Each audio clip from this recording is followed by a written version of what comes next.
કાવડ દ્રષ્ટિ એમ કે છે જુનાગઢ કંડક્ટર ને ડ્રાઈવર ને મોકલા, તો કઈ અમારા હાટું મોકલા હે કંડક્ટર ને ડ્રાઈવર ને?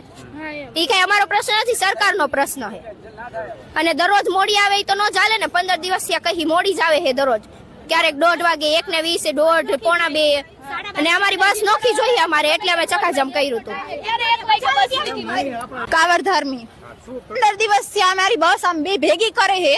2 દિવસ થી અમે કહી કે નોખી કરો કરતાય નથી ને. પાછી કાલ અમારી બસ 2:30 વાગે ઠેઠ મોકલી. 2:30 વાગે પહોંચ્યા ઘરે ઠેઠ કેટલા મોડા પહોંચ્યા અમે. બસ છે અને ફડસો ને કુંતાસી બે ભેગી કરે છે. અમારો કુંતાસી નો 12:30 નો ટાઈમ હોય છે અને ફડસો નો 1 વાગ્યાનો ટાઈમ હોય. આ બસ રોકવા માટે થયું કે આ બસ નોખી કરી દે ને, એટલે ચક્કાજામ કર્યું હતું સર. નોખી કરી દે તમે આવ્યા એટલે ભૈસા બાપા કરી ને ઓલું કરતા હતા.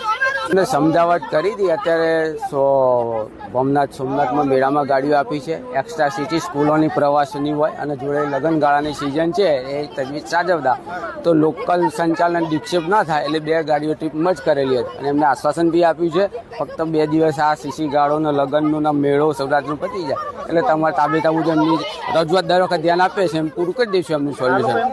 એમનો લગભગ થયું તો સાચી વાત છે, પણ અમે લગભગ સ્ટાફ શોર્ટના લીધે ધીમે ધીમે બધું લગ્નગાળો પતે, સીસીનું પતે છે એમની વ્યવસ્થા અમે કરી આપતા હોય. સોમવારે 110% પૂરું થઈ છે અને કાલે બી અમે મર્જ કરવાથી અલગ કરવાનો પ્રયત્ન કરશું. બરોબર, એમના માટે બેઠા છીએ, સોલ્યુશન થશે.